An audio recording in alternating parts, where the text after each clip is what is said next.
I am State Senator Cynthia Creem, representing Newton, Brookline, and Wellesley.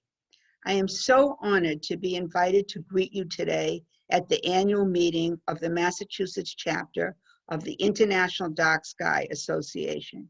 As with so many events, I'm so sorry not to see you all in person. First, I want to thank Tim Brothers, who, as you know, is the Vice President of this chapter of the International Dark Sky Association, as well as serving at the MIT Wallace Astrophysical Observatory. He has been working with my office for several sessions to help organize astronomers around the state to become advocates for the Dark Sky Bill. Tim invited me because for over a decade now, I have been filing an act improving outdoor lighting and increasing dark sky visibility. It may seem impossible to have done this for over a decade and have it not pass, but I'm not despondent over it. I am pleased that so many more people are happy with the bill. So I'm not giving up, and we're not giving up yet. We're not giving up till it's done. I first became interested when I started hearing from constituents of my own who were astronomers and could no longer get a good view through their backyard telescope because of the haze from wasteful lighting. I must also credit Kelly Beatty, who I am sure you know as a senior editor from Sky and Telescope magazine. I have been working with him since I first filed this bill, and I continue to rely on his expertise and his passion.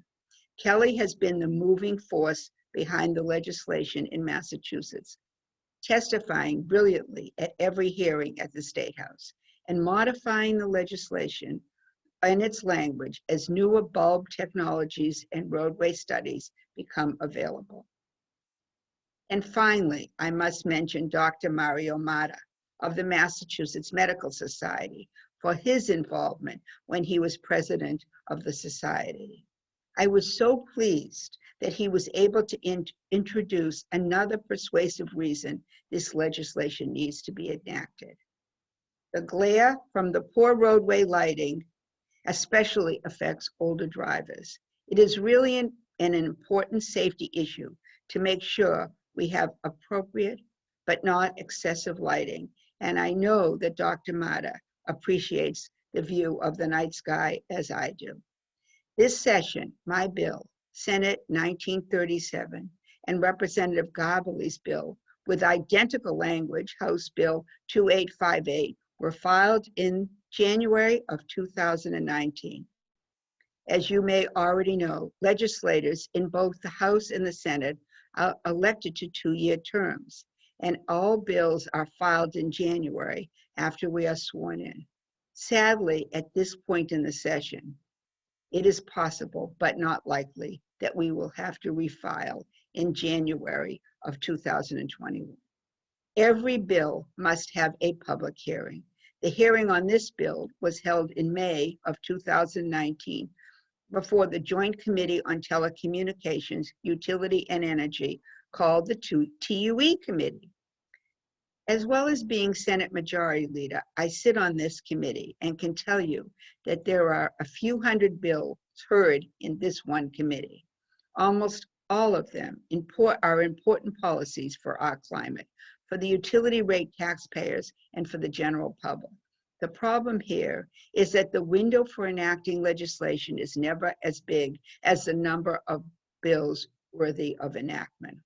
This past April, my bill, accompanied by Representative Garbely's, got a favorable report from the TUE committee and was sent to the Senate Ways and Means Committee for further action. I was so pleased. I thought this was the year it was going to happen. But then there is COVID-19, which pretty much pressed pause on almost all legislation not immediately related to the pandemic. We have been extremely busy as legislators, trying to shore up our safety net and help our constituents in need during this time. I have also been serving in the Senate on a task force that meets weekly, virtually, to prioritize issues the Senate or the governor needs to address. Everything from PPEs to small business issues to educating children during the pandemic has come before us. We continue to meet and continue to have concerns about this fall and winter as kids go back to school and as we anticipate perhaps a rise in the COVID rates. And right now, I am serving on a conference committee to resolve differences between our bills on our climate change goals. The Senate passed comprehensive legislation back in January, and the House passed an almost entirely different bill at the end of July. These two bills both advance renewable energy policy, but in different ways. And now it's up to us, the six of us who are on the conference committee, to reconcile them into one before the end of the session or start all over again in January. I am mentioning this because it impacts questions on other legislation like dark skies. In previous sessions, the Senate has adopted the dark sky bill, but the House did not take steps to make it into law. We are still trying to find a way to make this happen. And the fact that so many local communities have already gone forward to enact policies locally should make this even more popular on the state level.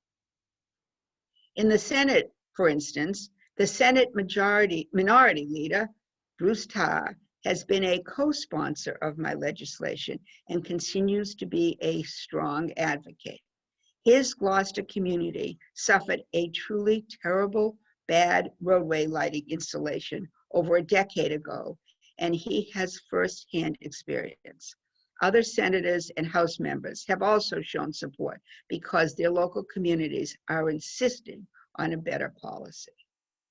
As the Senate continues our state's promise to comprehensively enact policies that will reduce our carbon footprint and meet our goals for renewable energy, we ought to agree that outdoor lighting can be part of our overall environmental strategy, even if it's not a huge part, because it not only impacts how much electricity we use, but it affects how much visibility of the night sky we have, especially in urban areas, but really throughout the state.